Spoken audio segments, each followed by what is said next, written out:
नमस्कार दोस्तों, स्वागत है हमारे चैनल पर आपका। कहते हैं सोना आग में तपकर ही कुंदन बनता है, पर जब जिंदगी की आग में इंसान को तपना पड़े तो वो क्या बनता है? राख या कुछ ऐसा जिसकी चमक के आगे सोना भी फीका पड़ जाए? आज की कहानी एक ऐसी ही आग की है, एक ऐसी ही परीक्षा की है जो हमें सिखाएगी कि भगवान हमें दुख क्यों देता है। बहुत पुरानी बात है, इतनी पुरानी कि तब समय को घड़ियों में नहीं बल्कि सूरज और चांद के आने जाने से नापा जाता था। धरती के किसी कोने में घने जंगलों और ऊंचे पहाड़ों के बीच एक छोटा सा गांव बसा था जिसका नाम था अमरापुली। ये गांव ऐसा था मानो किसी ने अपनी हथेली पर सजा कर रखा हो। चारों तरफ हरियाली, पेड़ों पर चहचहाते पंछी और गांव के बीच से कल कल करती एक नदी बहती थी जिसका पानी शीशे की तरह साफ था। गांव के लोग सीधे सादे थे, उनकी दुनिया बहुत छोटी थी। सुबह सूरज के साथ उठना, खेतों में या जंगल में काम करना और शाम को अपने घर लौटकर परिवार के साथ रोटी खाना, बस यही उनकी जिंदगी थी। उनके लिए भगवान का मतलब था आसमान, धरती, जंगल और नदी। वो इन्हीं की पूजा करते थे क्योंकि इन्हीं से उनका जीवन चलता था। इसी गांव में एक लकड़हारा रहता था जिसका नाम था लखन।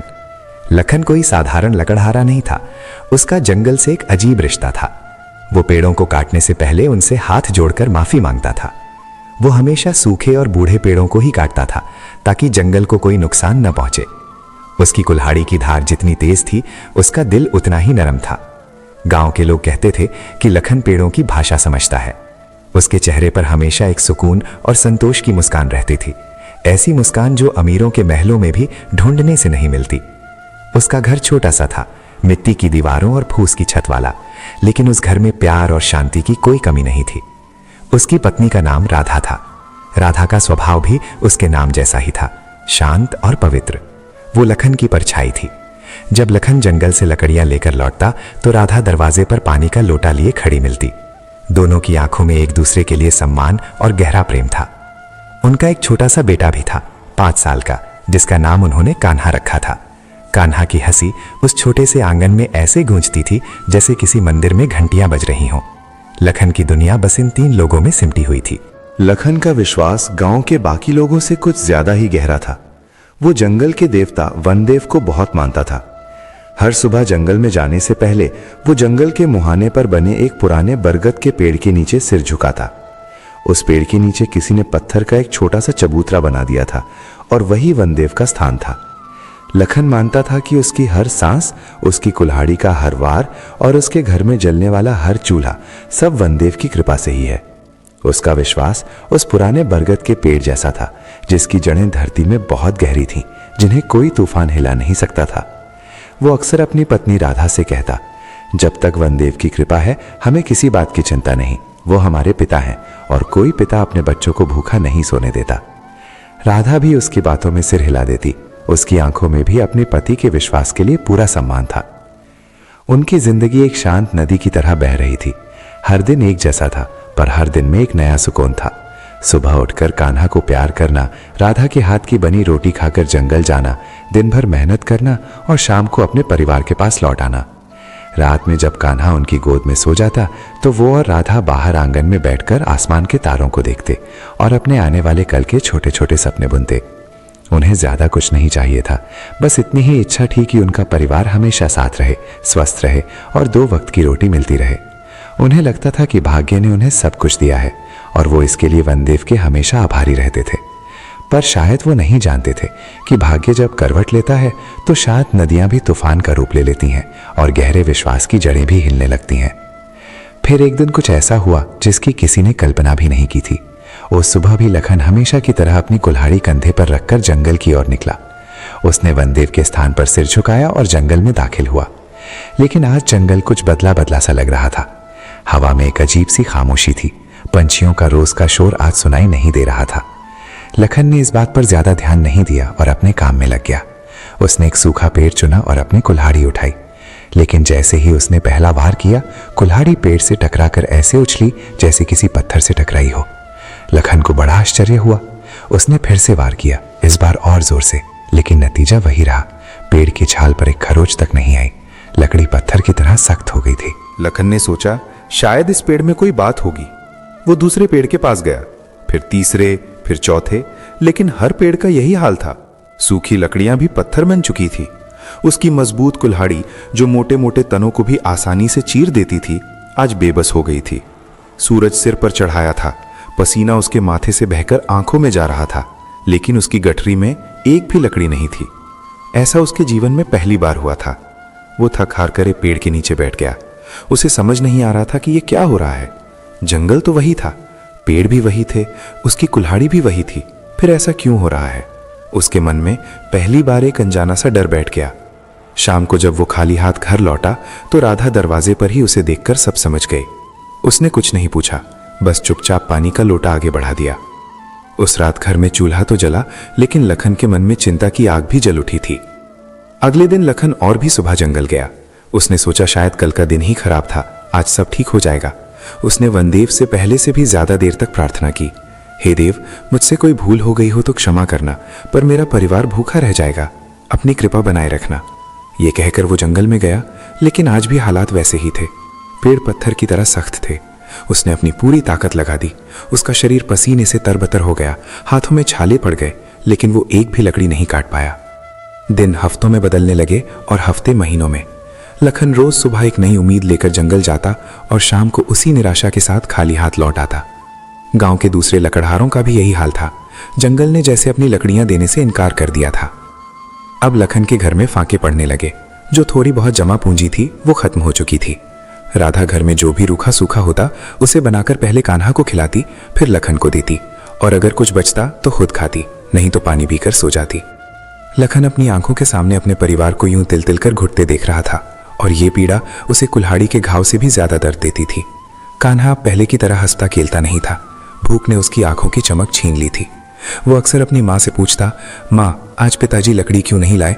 क्या आज रोटी नहीं बने भी? राधा आंचल में अपने आंसू छिपाकर उसे बहला देती, बेटा, तेरे बाबा जल्दी ही बहुत सारी लकड़ियां लाएंगे। पर लखन जब अपने बेटे की सूनी आंखें देखता तो उसका कलेजा मुंह को आ जाता। गांव में बातें बनने लगी थीं। लोग कहते, जरूर लखन ने वनदेव का कोई अपमान किया है, उसी के पापों की सजा पूरा गांव भुगत रहा है। जो लोग कल तक लखन का सम्मान करते थे, आज उसे देखकर मुंह फेर लेते थे। लखन को गांव वालों के तानों से ज्यादा इस बात का दुख था कि उसका भगवान, उसका वनदेव, उससे इतना नाराज क्यों है। वो घंटों वनदेव के चबूतरे पर बैठा रहता, आंखों में आंसू लिए बस एक ही सवाल पूछता, हे देव, मैंने ऐसा क्या गुनाह किया है? मैंने तो हमेशा आपकी पूजा की, आपका सम्मान किया, फिर आप मुझे और मेरे परिवार को ये सजा क्यों दे रहे हैं? अगर मुझसे कोई भूल हुई है तो मुझे बताओ, मैं प्रायश्चित करूंगा, पर यूं चुप रहकर मुझे मत तड़पाओ। लेकिन उसे कोई जवाब नहीं मिलता, बस हवा की सरसराहट और पत्तों की खड़खड़ाहट, जो उसे अब किसी जवाब की तरह नहीं बल्कि एक मजाक की तरह लगती थी। उसका विश्वास अब डगमगाने लगा था। जिस विश्वास की जड़ें बरगद की तरह मजबूत थीं, वो अब धीरे धीरे खोखली हो रही थीं। एक दिन राधा ने अपने गले से सोने का एक छोटा सा मंगलसूत्र उतारा। ये उसकी शादी का एकमात्र गहना था जो उसकी मां ने उसे दिया था। उसने उसे लखन के हाथ में रखते हुए कहा, इसे ले जाकर शहर में बेच आओ, कुछ पैसे मिल जाएंगे, कम से कम कान्हा का पेट तो भर जाएगा। लखन की आंखों में आंसू आ गए। उसने कांपते हाथों से मंगलसूत्र पकड़ा और बोला, नहीं राधा, ये मैं नहीं कर सकता, ये तुम्हारी मां की निशानी है। राधा ने उसके हाथ पर अपना हाथ रखते हुए कहा, एक मां के लिए अपनी संतान के पेट से बढ़कर कोई निशानी नहीं होती। जब हमारे अच्छे दिन आएंगे तो फिर बनवा लेंगे, अभी कान्हा को हमारी जरूरत है। लखन अपनी पत्नी की इस हिम्मत और त्याग को देखकर निशब्द हो गया। उसकी आंखों में राधा के लिए सम्मान और भी बढ़ गया, लेकिन साथ ही अपनी बेबसी पर उसे और भी ज्यादा गुस्सा आने लगा। वो उस मंगलसूत्र को लेकर शहर की ओर चल पड़ा। हर कदम उसे पहाड़ जैसा भारी लग रहा था। उसे लग रहा था कि वो सिर्फ सोना बेचने नहीं जा रहा, बल्कि अपनी इज्जत, अपना स्वाभिमान और अपने विश्वास का एक हिस्सा बेचने जा रहा है। शहर जाकर उसने मंगलसूत्र बेच दिया। जो पैसे मिले उससे उसने घर के लिए अनाज और कान्हा के लिए कुछ फल खरीदे। कई महीनों बाद उस रात उनके घर में भर पेट खाना बना। कान्हा खुश था। राधा की आंखों में भी एक हल्की सी चमक थी, लेकिन लखन के गले से निवाला नीचे नहीं उतर रहा था। उसे लग रहा था जैसे वो अपनी पत्नी के गहने बेचकर लाया गया अनाज नहीं, बल्कि अपनी लाचारी खा रहा है। उस रात वो सो नहीं पाया। वो बाहर आंगन में बैठकर उस खामोश जंगल को देखता रहा, जिसने उसे सब कुछ दिया था और अब सब कुछ छीन भी लिया था। उसके मन में सवाल उठ रहे थे, क्या भगवान सच में होता है? और अगर होता है तो क्या वो इतना कठोर हो सकता है? क्या वो अपने भक्त को इस तरह टूटते हुए देख सकता है? वो कौन सी परीक्षा है जो एक पिता अपने बच्चों को भूखा रख कर लेता है? ये सवाल उसके दिमाग में कांटों की तरह चुभ रहे थे और उसे इनका कोई जवाब नहीं मिल रहा था। पैसे धीरे धीरे खत्म होने लगे। हालात फिर से वैसे ही हो गए, लेकिन इस बार लखन के ऊपर एक और पहाड़ टूट पड़ा। उसका बेटा कान्हा बीमार पड़ गया। उसे तेज बुखार रहने लगा और वो दिन ब दिन कमजोर होता गया। गांव का वैद्य कुछ समझ नहीं पा रहा था। उसने जड़ी बूटियां दी, लेकिन कान्हा की हालत में कोई सुधार नहीं हुआ। उसकी छोटी सी देह सूख कर कांटा हो गई थी। वो बस बिस्तर पर पड़ा रहता और धीमी धीमी आवाज में अपनी माँ को पुकारता। राधा दिन रात उसके सिरहाने बैठी रहती, उसकी देखभाल करती। उसकी आंखों की नींद और चेहरे की शांति सब गायब हो चुकी थी। लखन अपने बेटे को इस हाल में देखता तो उसका दिल फट जाता। अब वो जंगल की तरफ देखता भी नहीं था। उसे उस जंगल से, उन पेड़ों से और उस वन देव से नफरत होने लगी थी। एक रात कान्हा की हालत बहुत ज्यादा बिगड़ गई। उसकी सांसें उखड़ने लगी। वैद्य ने हाथ खड़े कर दिए और कहा, इसे किसी बड़े शहर के वैद्य को दिखाना होगा, पर इसमें बहुत खर्च आएगा। खर्च का नाम सुनकर लखन और राधा के पैरों तले जमीन खिसक गई। उनके पास तो एक पैसा भी नहीं था। उस रात लखन पूरी तरह से टूट गया। वो घर से बाहर भागा और सीधा उसी बरगद के पेड़ के नीचे पहुंचा जहां वो रोज पूजा करता था। आज उसकी आंखों में आंसू नहीं बल्कि अंगारे थे। वो चीख कर बोला, कहाँ हो तुम बनदेव? अगर हो तो बाहर आओ। क्या यही है तुम्हारी कृपा? यही है तुम्हारा न्याय? एक मासूम बच्चे को तुम मौत दे रहे हो। किस बात की सजा दे रहे हो उसे? उसने तुम्हारा क्या बिगाड़ा है? अगर सजा देनी है तो मुझे दो। मैंने तुम्हारी पूजा की है, मैंने तुम पर विश्वास किया है। मेरा विश्वास तोड़ने की सजा मुझे दो। मेरे बच्चे को क्यों दे रहे हो? वो पागलों की तरह चीखता रहा, रोता रहा, उस पत्थर के चबूतरे पर अपना सिर पटकता रहा। आज मैं यहाँ से तब तक नहीं जाऊंगा जब तक तुम मुझे जवाब नहीं देते। या तो मेरे बेटे को जीवन दो या मुझे भी मौत दे दो। अब इस झूठे विश्वास के साथ मैं एक पल भी नहीं जी सकता। पूरी रात वो वहीं पड़ा रहा। आसमान में बादल घिराए, बिजली कड़कने लगी और जोरों की बारिश शुरू हो गई। ऐसा लग रहा था जैसे आसमान भी लखन के दुख में हो रहा है। लखन भीगता रहा, कांपता रहा, पर वहां से हिला नहीं। उसके अंदर का सारा विश्वास, सारी श्रद्धा, सारा धैर्य अब जवाब दे चुका था। उसे लग रहा था कि भाग्य ने उसके साथ बहुत क्रूर खेल खेला है और भगवान बस चुपचाप बैठकर यह तमाशा देख रहा है। वो नहीं जानता था कि ये परीक्षा का अंत नहीं बल्कि एक और भी कठिन अध्याय की शुरुआत थी। ये परीक्षा सिर्फ उसके विश्वास की नहीं बल्कि उसके होने के मतलब की थी। और कभी कभी भगवान को ये देखने के लिए कि इंसान के अंदर कितनी रोशनी है, उसे सबसे घने अंधेरे से गुजारना पड़ता है। सुबह होने को आई। बारिश थम चुकी थी। लखन अभी भी उसी चबूतरे पर बेहोशी की हालत में पड़ा था। उसका शरीर ठंड से अकड़ गया था, लेकिन उसके अंदर का दर्द किसी भी शारीरिक पीड़ा से कहीं ज्यादा था। तभी गांव का एक आदमी भागता हुआ आया। उसकी सांसें फूली हुई थी। उसने लखन को झंझोड़कर उठाया और बोला, लखन जल्दी घर चल, राधा तुझे बुला रही है। लखन के दिमाग में सबसे पहला ख्याल अपने बेटे का आया। उसका दिल बैठ गया। उसे लगा कि शायद सब कुछ खत्म हो गया। वो लड़खड़ाते कदमों से अपने घर की तरफ भागा। उसे डर लग रहा था उस सच का सामना करने से जो शायद घर के अंदर उसका इंतजार कर रहा था। घर पहुंचकर उसने देखा कि दरवाजे पर कुछ पड़ोसी खड़े हैं। उनके चेहरों पर एक अजीब सी हैरानी और डर का भाव था। लखन धड़कते दिल से अंदर घुसा। उसने देखा राधा अपने बेटे कान्हा के पास जमीन पर बैठी थी और उसे एकटक देखे जा रही थी। उसकी आंखों में ना आंसू थे ना कोई भाव। वो पत्थर की मूर्ति जैसी लग रही थी। लखन धीरे धीरे कान्हा के बिस्तर के पास गया। उसने देखा कि कान्हा की आंखें खुली हुई थी, लेकिन उनमें कोई हरकत नहीं थी। उसका शरीर शांत पड़ा था। लखन का पूरा संसार एक पल में उजड़ गया। वो घुटनों के बल वहीं गिर पड़ा। उसके मुंह से कोई आवाज नहीं निकली, कोई चीख नहीं, कोई आंसू नहीं, बस एक खालीपन था जो उसे अंदर ही अंदर खाए जा रहा था। उसे लगा बनदेव ने आखिरकार उसका जवाब दे ही दिया।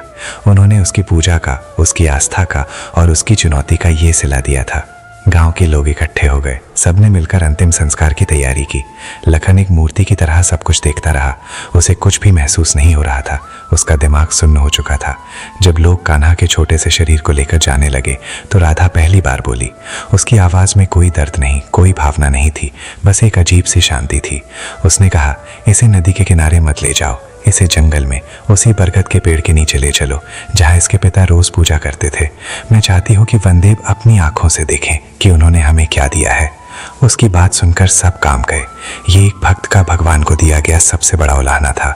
लोगों ने उसे समझाने की कोशिश की, पर वो अपनी बात पर अड़ी रही।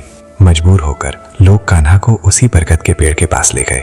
लखन भी एक जिंदा लाश की तरह उनके पीछे पीछे चलता रहा। वहां पहुंचकर जब अंतिम क्रिया की तैयारी होने लगी तब लखन पहली बार बोला। उसने सबकी तरफ देखकर कहा, रुक जाओ। उसकी आवाज़ में इतनी ठंडक थी कि वहाँ मौजूद हर व्यक्ति सिहर गया। उसने अपनी कुल्हाड़ी उठाई जो महीनों से बेकाम पड़ी थी और उस बरगद के पेड़ की तरफ बढ़ा। लोग समझ नहीं पाए कि वो क्या करने वाला है। लखन ने अपनी पूरी ताकत से कुल्हाड़ी का पहला वार उस बरगद की जड़ पर किया। एक जोरदार आवाज़ हुई। लोग चिल्लाए, ये क्या कर रहे हो लखन, पाप लगेगा, ये देवस्थान है। पर लखन किसी की नहीं सुन रहा था। वो बस वार पर वार करता जा रहा था। उसके अंदर का सारा दुख, सारा गुस्सा, सारी पीड़ा जैसे उसकी कुल्हाड़ी में उतर आई थी। वो उस पेड़ को नहीं बल्कि उस विश्वास को काट रहा था जिसने उसे धोखा दिया था। वो उस भगवान को चुनौती दे रहा था जो उसकी परीक्षा लेते लेते उसकी दुनिया ही उजाड़ चुका था। हर वार के साथ वो चिल्ला रहा था, क्यों? मुझे जवाब दो, क्यों छीना मेरा बेटा? क्या मिला तुम्हें मुझे तोड़कर? गांव वाले डरकर पीछे हट गए। उन्हें लगा कि लखन पागल हो गया है। वो उस पवित्र पेड़ पर कुल्हाड़ी चला रहा था जिसे आज तक किसी ने छूने की हिम्मत भी नहीं की थी। अचानक एक अजीब सी घटना हुई। लखन की कुल्हाड़ी के एक जोरदार वार से पेड़ की छाल का एक बड़ा सा टुकड़ा टूटकर अलग हो गया और उसके नीचे से एक खोखली जगह दिखाई दी। उस खोखली जगह के अंदर कुछ चमक रहा था। लखन एक पल के लिए रुक गया। उसकी नजर उस चमक पर पड़ी। उसने हाथ बढ़ाकर उस चीज को बाहर निकाला। वो एक छोटी सी कपड़े में लिपटी हुई पोटली थी। उसने कांपते हाथों से पोटली खोली। उसके अंदर सोने के पुराने सिक्के और कुछ अनमोल रत्न रखे हुए थे। वो इतना बड़ा खजाना था कि लखन और उसके गांव की कई पुश्तें आराम से बैठकर खा सकती थी। सब लोग हैरान होकर उस खजाने को देखने लगे। किसी को अपनी आंखों पर यकीन नहीं हो रहा था। ये वही पेड़ था जिसे वो सदियों से पूछते आ रहे थे और इसी के अंदर इतना बड़ा रहस्य छिपा था। लेकिन लखन की आंखों में उस खजाने के लिए कोई लालच नहीं था। उसने उस पोटली को जमीन पर फेंक दिया और हंसने लगा। वो एक ऐसी हंसी थी जिसमें दर्द और मजाक का मिश्रण था।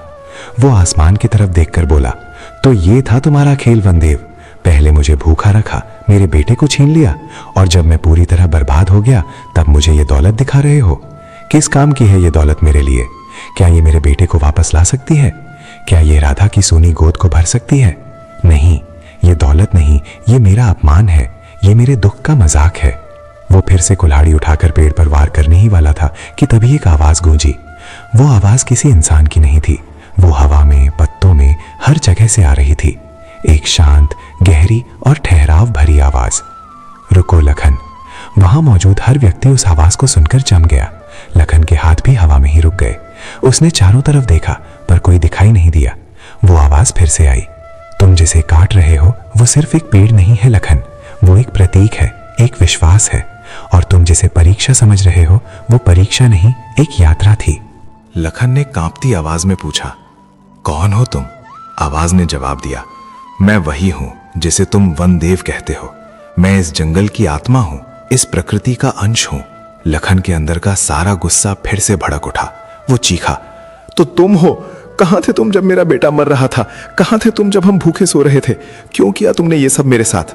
वनदेव की आवाज में कोई गुस्सा या नाराजगी नहीं थी। उसमें एक अजीब सा ठहराव था, जैसे कोई बूढ़ा पिता अपने नासमझ बच्चे को समझा रहा हो। लखन, जो होता है वो किसी एक कारण से नहीं होता। समय का एक चक्र है, भाग्य की एक नदी है और कर्मों का एक जाल है। तुम्हारा जंगल सूख गया क्योंकि धरती के गर्भ में कुछ बदलाव हो रहे थे। ये प्रकृति का नियम है। तुम्हारा बेटा बीमार पड़ा क्योंकि उसके शरीर में कोई व्याधि थी। ये शरीर का नियम है। मैंने इसमें से कुछ भी नहीं किया। लखन ने अविश्वास से कहा, तो फिर तुम भगवान किस बात के हो? अगर तुम कुछ बदल ही नहीं सकते तो हम तुम्हारी पूजा क्यों करें, तुम पर विश्वास क्यों करें? मेरा काम बदलना नहीं, हिम्मत देना है लखन, आवाज ने कहा। विश्वास का अर्थ ये नहीं है कि तुम्हारे जीवन में कभी दुख नहीं आएगा। विश्वास का अर्थ है कि जब दुख आए तो तुम उसे सहने की शक्ति अपने अंदर ढूंढ सको। मैंने तुम्हें भूखा नहीं रखा। मैंने तुम्हें यह देखने का अवसर दिया कि तुम्हारी पत्नी का प्रेम कितना गहरा है। मैंने तुम्हारे बेटे को नहीं छीना। मैंने तुम्हें यह एहसास दिलाया कि जीवन कितना अनमोल है। और ये खजाना, ये मैंने तुम्हें आज नहीं दिया। ये तुम्हारे पूर्वजों ने सैकड़ों साल पहले इसी पेड़ में छुपाया था, ताकि जब उनकी संतान पर कोई बड़ी विपत्ति आए तो ये उनके काम आ सके। मैंने तो सिर्फ सही समय पर तुम्हारे गुस्से को एक दिशा दी ताकि तुम इस तक पहुंच सको। वनदेव की बातें लखन के मन में तीर की तरह लग रही थीं। वो निशब्द खड़ा था। आवाज फिर गूंजी, तुम भाग्य की परीक्षा की बात करते हो, पर क्या कभी सोचा है कि ये परीक्षा क्यों ली जाती है? सोना जब तक आग में नहीं तपाया जाता तब तक कुंदन नहीं बनता। मिट्टी जब तक चाक पर घूमकर आग में पकती नहीं तब तक घड़ा नहीं बनती। मनुष्य का जीवन भी ऐसा ही है। दुख, पीड़ा और कठिनाइयां वो आग हैं जो इंसान के अंदर छुपी हुई अच्छाई, साहस और प्रेम को बाहर निकालती हैं। तुम पहले एक साधारण लकड़हारे थे जो सिर्फ अपने परिवार के लिए जीता था। आज तुम्हारे अंदर जो दर्द है, जो सवाल है, उन्होंने तुम्हें साधारण से असाधारण बना दिया है। तुम अब सिर्फ लकड़ियां नहीं काटोगे, तुम अब जीवन का अर्थ समझोगे। तुम्हारा बेटा कहीं नहीं गया लखन, वनदेव ने कहा। उसका शरीर यहीं है, पर उसकी आत्मा प्रकृति में विलीन हो गई है।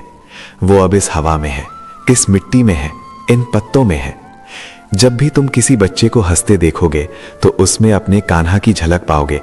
जब भी किसी माँ को अपने बच्चे को प्यार करते देखोगे तो अपनी राधा का प्रेम महसूस करोगे। मैंने तुमसे कुछ छीना नहीं है लखन, मैंने तुम्हारे देखने का नजरिया बड़ा कर दिया है। इतना कहकर वो आवाज शांत हो गई।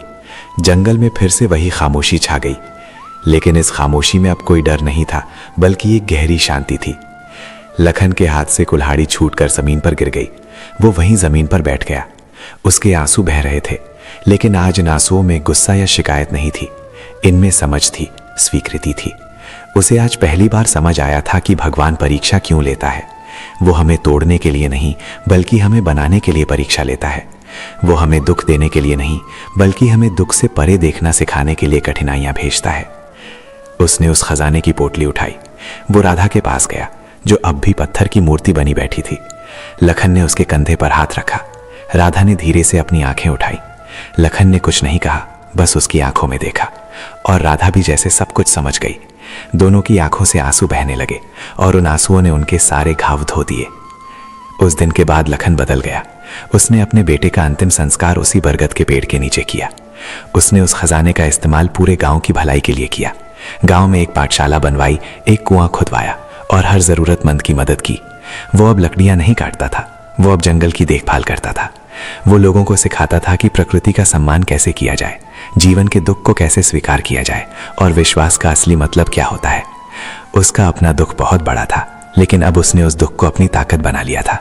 वो अक्सर उस बरगद के पेड़ के नीचे बैठता और घंटों खामोश रहता, जैसे वो उस जंगल की आत्मा से बातें कर रहा हो। उसका विश्वास लौटा नहीं था, बल्कि उसका विश्वास और भी गहरा और सच्चा हो गया था। अब वो ये नहीं मानता था कि भगवान हमें दुख से बचाता है, अब वो ये मानता था कि भगवान हमें दुख सहने की शक्ति देता है, और शायद यही सबसे बड़ी कृपा थी। जी, मैं कहानी को आगे बढ़ा रहा हूं। समय रेत की तरह होता है, मुट्ठी में बांधो तो फिसल जाता है और खुला छोड़ दो तो अपनी निशानियां छोड़ जाता है। अमरापली गांव की धरती पर भी समय ने कई निशानियां छोड़ी थीं। कान्हा को गए हुए कई साल बीत चुके थे। गांव अब वो पुराना सहमा हुआ गांव नहीं रहा था। लखन ने उस खजाने का एक एक सिक्का गांव की भलाई में लगा दिया था। गांव के बीचों बीच अब एक पाठशाला थी, जहां बच्चों के हंसने और पढ़ने की आवाजें गूंजती थीं। पाठशाला के पास ही एक बड़ा सा पक्का कुआं था, जिसके मीठे पानी से अब किसी का गला नहीं सूखता था। और सबसे बड़ी बात, गांव के मंदिर के पास एक अन्न क्षेत्र चलता था, जहां दिन में 2 बार चूल्हा जलता था और यह पक्का किया जाता था कि गांव में कोई भी परिवार भूखा न सोए। अमरापली अब सिर्फ एक गांव नहीं था, बल्कि एक बड़ा सा परिवार बन गया था, जिसे लखन और राधा ने अपने दुख की राख से सींचकर खड़ा किया था। लखन अब लकड़हारा नहीं था। गांव के लोग उसे लखन भैया या लखन काका कहकर बुलाते थे। उसके चेहरे पर अब भी एक शांति थी, लेकिन यह शांति अब संतोष की नहीं, बल्कि समझ की थी। उसने अपने जीवन के सबसे बड़े दुख को स्वीकार कर लिया था, और उस स्वीकृति ने उसे एक गहरी स्थिरता दे दी थी। वह अपना ज्यादातर समय जंगल में ही बिताता, लेकिन अब उसकी कुल्हाड़ी पेड़ों को काटने के लिए नहीं, बल्कि उनकी रक्षा करने के लिए उठती थी। वो नए पौधे लगाता, सूखे पेड़ों की छटाई करता और जानवरों के लिए पानी के छोटे छोटे गड्ढे भरता।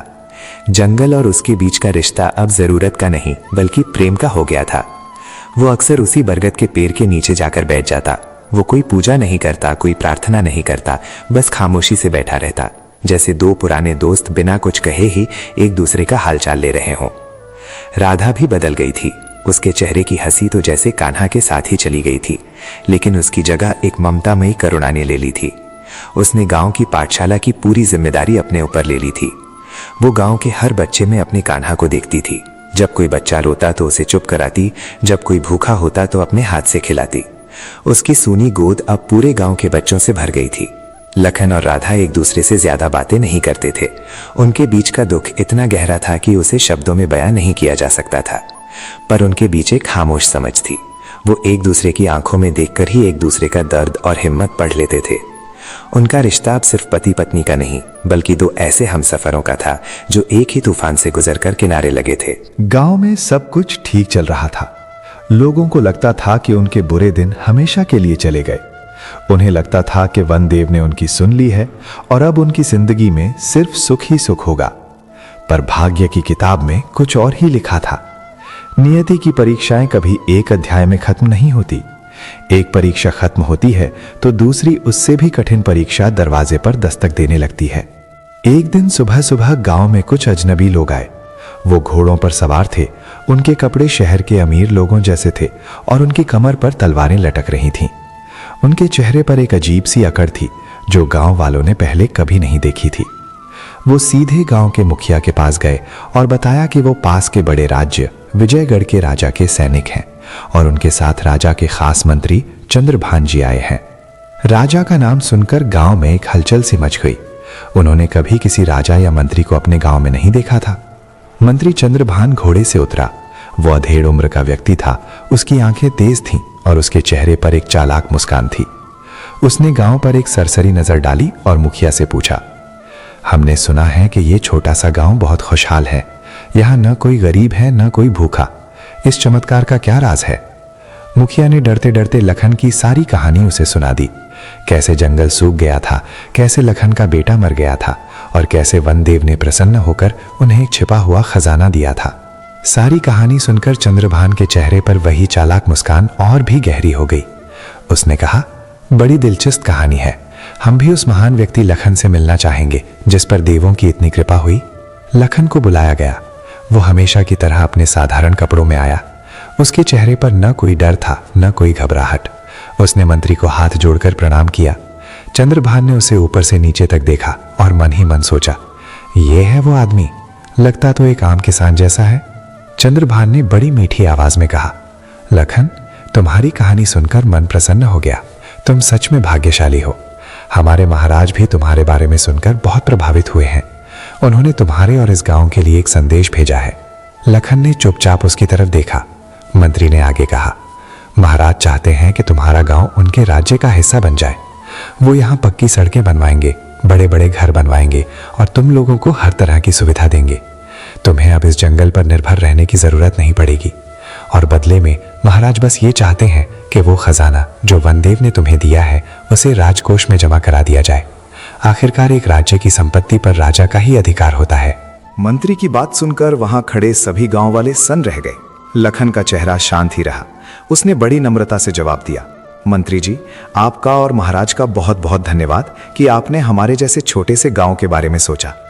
पर वो खजाना मेरा नहीं है, वो इस जंगल का है, इस गांव का है और उसका एक एक पैसा इन गांव वालों की भलाई में ही लग रहा है। हमें बड़े घर और पक्की सड़कें नहीं चाहिए। हमें बस हमारा ये शांत जीवन और हमारा ये जंगल चाहिए। कृपा करके आप महाराज को हमारा प्रणाम कहें और कहें कि हम जैसे हैं वैसे ही खुश हैं। लखन का जवाब सुनकर चंद्रभान की आंखों में एक पल के लिए गुस्सा चमका, लेकिन उसने उसे अपनी मुस्कान के पीछे छिपा लिया। उसने कहा, लखन, तुम शायद महाराज की उदारता को समझ नहीं रहे हो। ये एक प्रस्ताव है, इसे ठुकराने की गलती मत करना। जो खजाना तुम्हें मिला है वो सिर्फ एक छोटा सा हिस्सा हो सकता है। क्या पता उस पेड़ के नीचे या इस जंगल में और भी कितना सोना छिपा हो। अगर तुम महाराज का साथ दो तो वो तुम्हें इस पूरे इलाके का सबसे अमीर आदमी बना सकते हैं। सोच कर देखो। लेकिन लखन पर उसकी बातों का कोई असर नहीं हुआ। उसने हाथ जोड़कर कहा, मंत्री जी, मुझे अमीर नहीं बनना। मैंने दौलत की कीमत तब समझी थी जब वो मेरे बेटे की सांसें भी नहीं खरीद सकी। ये खजाना मेरे लिए मिट्टी के बराबर है। बस इसका इस्तेमाल दूसरों का पेट भरने के लिए हो रहा है, इसलिए ये कीमती है। और रही बात और खजाने की, तो इस जंगल में सिर्फ एक ही खजाना है और वो है ये पेड़, ये जानवर और यहाँ की शांति। और हम इस खजाने को किसी भी कीमत पर नहीं खोना चाहते। चंद्रभान समझ गया कि ये आदमी लालच से नहीं मानेगा। उसने अपनी चाल बदल दी। उसने लखन को छोड़कर गांव वालों से बात करना शुरू कर दिया। वो हर रोज गांव में एक छोटी सी सभा लगाता और लोगों को बड़े बड़े सपने दिखाता। वो कहता, तुम्हारा ये नेता लखन बड़ा स्वार्थी है। इसे देवों ने खजाना दिया और ये तुम्हें सिर्फ रोटी कपड़ा देकर बहला रहा है। अगर ये खजाना महाराज को दे दिया जाए तो वो तुम्हें सोने के सिक्के देंगे। तुम्हारे बच्चे बड़े स्कूलों में पढ़ेंगे, तुम लोग रेशम के कपड़े पहनोगे। तुम लोग कब तक ये जंगली जीवन जीते रहोगे? लखन तो संत बन गया है क्योंकि उसने अपना सब कुछ खो दिया है, पर तुम्हारे पास तो अभी पाने के लिए पूरी दुनिया है। उसकी बातों में आकर अपना भविष्य बर्बाद मत करो। धीरे धीरे चंद्रभान की बातों का असर होने लगा। गांव में दो गुट बन गए। बूढ़े लोग जिन्होंने लखन के साथ वो बुरा वक्त देखा था, वो अब भी लखन के साथ थे, पर नौजवान पीढ़ी जिनके मन में नए नए सपने थे, वो मंत्री की बातों में आने लगे। उन्हें लगने लगा कि लखन उनकी तरक्की के रास्ते में खड़ा है। वो आपस में कानाफूसी करने लगे। लखन काका ठीक कहते होंगे, पर मंत्री जी की बात में भी दम है। कब तक हम ऐसे ही रहेंगे? हमें भी तो आगे बढ़ना चाहिए। गांव की एकता जो इतने सालों में बनी थी, अब टूटने लगी थी। लालच का बीज एक बार मन में पड़ जाए तो वो बड़ी तेजी से फैलता है। लखन सब कुछ देख रहा था। उसे मंत्री के धोखे पर गुस्सा नहीं आ रहा था, उसे अपने गांव वालों की नासमझी पर तरस आ रहा था। वो देख रहा था कि कैसे दौलत की चमक लोगों की आंखों को अंधा कर देती है। ये उसके लिए एक नई परीक्षा थी। पहली परीक्षा उसके विश्वास की थी जो भगवान ने ली थी। ये दूसरी परीक्षा उसके धैर्य और ज्ञान की थी जो इंसान ले रहे थे। उसे समझ नहीं आ रहा था कि वो अपने ही लोगों को कैसे समझाए कि असली खजाना सोने चांदी में नहीं बल्कि शांति और संतोष में है। एक शाम जब लखन उसी बरगद के पेड़ के नीचे बैठा था, राधा उसके पास आई। वो भी गांव में हो रही बातों से परेशान थी। उसने लखन के पास बैठकर कहा, ये लोग क्यों नहीं समझते? जिस दौलत के पीछे ये भाग रहे हैं, उसी दौलत ने तो हमें सबसे बड़ा दुख दिया है। क्या ये सब भूल गए? लखन ने एक गहरी सांस ली और राधा की तरफ देखा। उसकी आंखों में एक अजीब सी थकान थी। उसने कहा, नहीं राधा, ये भूले नहीं हैं, बस इन्हें वो दुख याद नहीं है क्योंकि इन्होंने उसे जिया नहीं है। भूख का असली मतलब वही जानता है जो भूखा रहा हो। दुख की गहराई वही समझता है जो दुख में डूबा हो। ये लोग पानी की सतह पर तैरने वाले पत्तों की तरह हैं। उन्हें नदी की गहराई का अंदाजा नहीं है। इन्हें लगता है कि सोना ही इन्हें बचाएगा। ये नहीं जानते कि ज्यादा सोना नाव को डुबो भी देता है। उसकी बात सुनकर राधा चुप हो गई। उसे अपने पति के अंदर का दर्द महसूस हो रहा था। यह दर्द अपनी किसी हानि का नहीं बल्कि उन लोगों के लिए था जिन्हें वो अपना समझता था और जो अब उससे दूर जा रहे थे। लखन फिर आसमान की तरफ देखकर धीरे से बोला, शायद वनदेव की परीक्षा अभी खत्म नहीं हुई है। पहले उन्होंने मुझे तपाया, अब वो मेरे गांव को तपा रहे हैं। वो देखना चाहते हैं कि आग में पड़कर कौन सोना बनता है और कौन राख। अगले दिन चंद्रभान ने अपनी आखिरी चाल चली। उसने ऐलान किया कि जो कोई भी उसे उस पेड़ के बारे में बताएगा जहां से खजाना मिला था, उसे राजा की तरफ से 100 सोने की मोहरें इनाम में दी जाएंगी। 100 मोहरों की बात सुनकर गांव में जैसे भूचाल आ गया। ये इतनी बड़ी रकम थी कि लोगों की आंखें चौंधिया गई। अब तक जो लोग लखन के साथ थे उनके मन भी डोलने लगे। उस रात गांव में कोई नहीं सोया। हर घर में बस यही फुसफुसाहट चल रही थी। एक तरफ लखन का सम्मान था और दूसरी तरफ 100 मोहरों का लालच। लखन अपने घर में चुपचाप बैठा था। उसे पता था कि आज रात फैसले की रात है। उसे यह भी अंदाजा था कि फैसला क्या होगा। इंसान की फितरत को वो अब अच्छी तरह पहचानने लगा था। उसे इस बात का दुख नहीं था कि कोई उसे धोखा दे देगा। उसे इस बात का दुख था कि उसका गांव, जिसे उसने इतने प्यार से एक परिवार बनाया था, वो एक ही रात में बिखरने वाला था। ये हार किसी मंत्री या राजा से नहीं थी। ये हार इंसान की अपनी कमजोरियों से थी। वो बस चुपचाप बैठा इंतजार कर रहा था कि कब सुबह हो और कब भाग्य अपना अगला पन्ना पलटे। और उसे यह भी पता था कि अगला पन्ना शायद खून और आंसुओं की स्याही से लिखा होगा। जी, मैं इस कहानी को एक शानदार और यादगार अंत तक ले जा रहा हूं, जिसमें एक गहरी सीख छिपी होगी। अगली सुबह सूरज की पहली किरण ने अभी धरती को छुआ ही था कि गांव के बाहर चंद्रभान के सैनिकों के घोड़ों की टापें सुनाई देने लगी। लखन ने आंखें खोली, जैसे उसे पता ही हो कि यह आवाज आने वाली है। वो उठा, अपनी धोती ठीक की और चुपचाप घर के दरवाजे पर आकर खड़ा हो गया। उसे किसी को बुलाने की जरूरत नहीं पड़ी। घोड़ों की आवाज ने ही पूरे गांव को जगा दिया था। लोग डर और उत्सुकता के मिले जुले भाव से अपने अपने घरों से बाहर निकल रहे थे। चंद्रभान अपने सैनिकों के साथ गांव के बीचों बीच आकर रुका। उसकी आंखों में जीत की चमक थी। उसके साथ एक नौजवान भी था जिसका सिर शर्म से झुका हुआ था। वो गांव का ही लड़का था, रवि, जिसके माता पिता की मदद लखन ने कई बार की थी। लखन ने रवि की तरफ देखा, पर उसकी आंखों में गुस्सा नहीं, सिर्फ एक गहरी उदासी थी। रवि उससे आंखें नहीं मिला सका।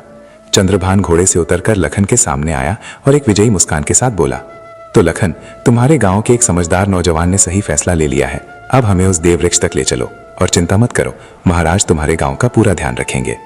लखन ने कोई जवाब नहीं दिया। वो बस चुपचाप उस दिशा में चल पड़ा जहां वो बरगद का पेड़ था।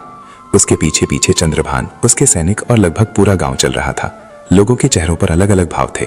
कुछ के चेहरों पर लालच की चमक थी, कुछ के चेहरों पर डर था और कुछ बूढ़ी आंखों में लखन के लिए हमदर्दी और अपनी बेबसी पर शर्मिंदगी थी। राधा भी भीड़ में थी। वो चुपचाप अपने पति को देख रही थी। उसकी आंखों में अपने पति के लिए अटूट विश्वास और गांव वालों के लिए गहरा अफसोस था। बरगद के पेड़ के पास पहुंचकर सब लोग गए। वो पेड़ हमेशा की तरह शांत और अडिग खड़ा था, जैसे वो इस इंसानी नाटक का सिर्फ एक खामोश गवाह हो। चंद्रभान ने अपने सैनिकों को आदेश दिया, खोदना शुरू करो, इस पेड़ की जड़ों के आसपास हर जगह खोदो, मुझे यकीन है यहाँ और भी बहुत कुछ छिपा होगा। सैनिक फावड़े और कुदाल लेकर पेड़ की तरफ बढ़े। जैसे ही पहले फावड़े ने पेड़ की जड़ के पास की मिट्टी को छुआ, एक अजीब सी घटना घटी। पूरे जंगल में एक पल के लिए सन्नाटा छा गया। पंछियों ने चहचहाना बंद कर दिया, हवा रुक गई और पत्तों की सरसराहट भी थम गई। ऐसा लगा जैसे जंगल ने अपनी सांसें रोक ली हों। सैनिकों ने इस पर ध्यान नहीं दिया और खोदना जारी रखा। वो मिट्टी हटाते गए, जड़ों को काटते गए। पेड़ की मोटी मोटी जड़ें जो धरती की छाती में धसी हुई थीं, अब कट कट कर बाहर आने लगी और जैसे ही एक बड़ी जड़ पर कुदाल का गहरा वार हुआ, उसमें से पानी की तरह एक लाल रंग का रस बहने लगा। ऐसा लग रहा था जैसे पेड़ रो नहीं रहा, बल्कि उसका खून बह रहा है। ये देखकर कुछ गांव वाले डर से कांप गए, लेकिन चंद्रभान हंसा, डरो मत, ये तो बस पेड़ का रस है, जल्दी करो, हमें खजाना चाहिए। लेकिन असलियत कुछ और थी। जैसे जैसे पेड़ की जड़ें कट रही थीं, गांव के जीवन पर उसका असर दिखने लगा था। गांव के पास से बहने वाली कलकल करती नदी की आवाज धीमी होने लगी थी। उसका पानी धीरे धीरे कम हो रहा था। गांव के कुएं का पानी जो हमेशा ऊपर तक भरा रहता था, अब नीचे बैठने लगा था। आसमान साफ था, पर हवा में घुटन सी महसूस होने लगी थी। बूढ़े लोग जिन्होंने पहले का अकाल देखा था, वो इस बदलाव को महसूस कर सकते थे। उनके चेहरे पर डर की लकीरें जहरी होने लगी थीं। वो समझ रहे थे कि ये कोई मामूली पेड़ नहीं है, ये उनके जीवन का स्रोत है, ये उनका असली वनदेव है। रवि, जिसने ये सब करवाया था, वो भी ये सब देख रहा था। उसका चेहरा पीला पड़ चुका था। 100 सोने की मोहरों का लालच अब डर में बदल रहा था। उसने देखा कि कैसे नदी सूख रही है, कैसे जंगल खामोश हो रहा है। उसे अपने कानों में अपने भूखे बचपन की सिसकियां सुनाई देने लगी। उसे याद आया कि कैसे इसी जंगल और इसी नदी ने उसे और उसके परिवार को पाला था। उसे याद आया कि कैसे लखन काका ने अकाल के दिनों में अपने घर की आखिरी रोटी भी उनके साथ बांटकर खाई थी। उसकी आंखों के सामने से लालच का पर्दा हट गया और उसे अपनी करनी की भयावहता का एहसास हुआ। वो और बर्दाश्त नहीं कर सका। वो दौड़कर लखन के पैरों में गिर पड़ा और फूट फूट कर रोने लगा। मुझे माफ कर दो काका, मुझसे बहुत बड़ा पाप हो गया। मैंने सोने के कुछ सिक्कों के लिए अपने पूरे गांव को बेच दिया। मैंने अपने भगवान को बेच दिया। लखन ने उसे उठाया नहीं, बस उसके सिर पर अपना हाथ रख दिया, जैसे कह रहा हो, गलती तुम्हारी नहीं, उस लालच की है जो इंसान को अंधा बना देता है। रवि का ये हाल देखकर बाकी गांव वालों की भी हिम्मत टूटी। एक बूढ़े आदमी ने आगे बढ़कर कहा, मंत्री जी रुक जाइए, हमें कोई खजाना नहीं चाहिए। ये पेड़ हमारा देवता है, इसे मत काटिए, इसे बख्श दीजिए, वरना हम सब बर्बाद हो जाएंगे। धीरे धीरे और भी आवाजें उठने लगीं। जिन लोगों की आंखों में कल तक लालच था, आज उन्हीं आंखों में पश्चाताप के आंसू थे। उन्होंने अपनी आंखों से देख लिया था कि असली खजाना क्या है। वो सोना नहीं जिसे वो जमीन में ढूंढ रहे थे, बल्कि वो पानी, वो हवा और वो शांति थी जिसे वो अपनी आंखों के सामने खो रहे थे। देखते ही देखते सारे गांव वाले, औरतें, बच्चे, बूढ़े, सब उस बरगद के पेड़ के चारों ओर एक इंसानी दीवार बनाकर खड़े हो गए। उन्होंने अपने हाथ पकड़ लिए और सैनिकों के सामने सीना तान कर खड़े हो गए। उनकी आंखों में अब डर नहीं, बल्कि एक दृढ़ संकल्प था। वो अपने देवता को, अपने जीवन के स्रोत को बचाने के लिए अपनी जान देने को भी तैयार थे। चंद्रभान ये देखकर हैरान रह गया। उसने चिल्लाकर कहा, पागलो, हट जाओ, ये राज आज्ञा है। पर किसी ने उसकी नहीं सुनी। कोई अपनी जगह से 1 इंच भी नहीं हिला। चंद्रभान समझ गया कि वो इन लोगों से नहीं जीत सकता। वो तलवार के जोर पर जमीन जीत सकता था, पर दिलों में बसे विश्वास को नहीं जीत सकता था। वो गुस्से में जमीन पर लात मारकर अपने सैनिकों से बोला, चलो यहां से, छोड़ दो इन जंगली मूर्खों को इनकी किस्मत पर। चंद्रभान और उसके सैनिक वहां से चले गए, लेकिन अपने पीछे एक गांव छोड़ गए जो बिखरने के बाद पहले से भी ज्यादा मजबूती से जुड़ चुका था। जैसे ही वो लोग गए, जंगल में जैसे फिर से जान आ गई। हवा चलने लगी, पंछी चहचहाने लगे और सूखी हुई नदी में धीरे धीरे पानी फिर से भरने लगा। गांव वालों ने पेड़ की कटी हुई जड़ों पर मिट्टी डाली, उन पर पानी छिड़का, जैसे किसी घायल का मरहम पट्टी कर रहे हों। उस दिन गांव के किसी घर में चूल्हा नहीं जला। सबने मिलकर उस पेड़ के नीचे बैठकर प्रायश्चित का उपवास रखा। शाम ढल रही थी। लखन और राधा उसी पेड़ के नीचे बैठे थे। गांव के लोग धीरे धीरे अपने घरों को लौट चुके थे, पर उनके मन में एक गहरी शांति और अपने नेता के लिए पहले से भी ज्यादा सम्मान था। लखन ने आसमान में निकलते तारों को देखते हुए राधा से कहा, आज मैं समझा राधा, आज मैं वनदेव की परीक्षा का पूरा मतलब समझा। राधा ने उसकी तरफ देखा। लखन ने आगे कहा, भगवान सिर्फ दुख देकर ही परीक्षा नहीं लेता, वो तो सबसे आसान परीक्षा होती है। दुख में तो इंसान को भगवान याद आता ही है, वो टूट कर भी जुड़ने की कोशिश करता है। असली और सबसे कठिन परीक्षा तो भगवान सुख देकर लेता है। वो दौलत देकर, ताकत देकर, खुशहाली देकर आजमाता है। वो देखता है कि जब इंसान के पास सब कुछ होता है तब क्या वो अपनी इंसानियत, अपनी जड़ें और अपने मूल्यों को याद रख पाता है या नहीं। दुख की आग में तो लोहा भी मजबूत बन जाता है, पर सुख के पानी में बड़े बड़े पहाड़ भी गल जाते हैं। उसकी आंखों में एक गहरी चमक थी, जैसे उसने जीवन के सबसे बड़े रहस्य को पा लिया हो। वो बोला, हमारे गांव ने दुख की परीक्षा पास कर ली थी, पर आज सुख की परीक्षा थी और हम इसमें लगभग फेल हो गए थे। वनदेव ने हमें नहीं, हमने खुद को बचाया है। उन्होंने हमें सिर्फ एक मौका दिया, एक चुनाव करने का मौका। और हर परीक्षा का मतलब सजा या इनाम नहीं होता राधा। हर परीक्षा का मतलब होता है एक चुनाव। ये चुनाव कि हम अंधेरे को चुनेंगे या रोशनी को, लालच को चुनेंगे या संतोष को, नफरत को चुनेंगे या प्रेम को। भगवान हमें हालात देता है और हम उन हालातों में जो चुनाव करते हैं वही हमारा भाग्य बन जाता है। भगवान किसी का भाग्य नहीं लिखता, वो तो बस हमें कलम और कागज देता है और हमारी हर परीक्षा हमारी अपनी कहानी लिखने का एक मौका होती है। राधा ने लखन का हाथ थाम लिया। दोनों चुपचाप बैठे उस विशाल बरगद को देखते रहे जो अनगिनत घाव सहकर भी उन्हें छांव दे रहा था। उन्हें समझ आ गया था कि भगवान की परीक्षाएं हमें गिराने के लिए नहीं, बल्कि हमें ये याद दिलाने के लिए होती हैं कि हमारे अंदर गिरने के बाद फिर से उठ खड़े होने की कितनी ताकत है। और यही ताकत इंसान का सबसे बड़ा खजाना है। अमरापली गांव की ये कहानी फिर पीढ़ी दर पीढ़ी सुनाई जाने लगी। एक ऐसी कहानी जो बताती थी कि क्यों भगवान भी भाग्य की परीक्षा लेते हैं। इसलिए नहीं कि वो हमें तोड़ना चाहते हैं, बल्कि इसलिए कि वो देखना चाहते हैं कि हम अपने बिखरे हुए टुकड़ों को जोड़कर खुद को कितना खूबसूरत बना सकते हैं। और इसी गहरी सीख के साथ लखन की कहानी पूरी होती है। जिंदगी भी उस बरगद के पेड़ की तरह है। कभी तूफान आते हैं, कभी लालच की कुल्हाड़ियां चलती हैं, पर जो अपनी जड़ों से, अपनी इंसानियत से जुड़ा रहता है, वो हर परीक्षा के बाद और भी मजबूत होकर खड़ा होता है। शायद भगवान हमारी परीक्षा लेते ही इसलिए हैं ताकि हम अपने अंदर छिपे उस खजाने को ढूंढ सके जो सोने चांदी से कहीं ज्यादा कीमती है। हमारी हिम्मत, हमारा प्रेम और हमारी अच्छाई।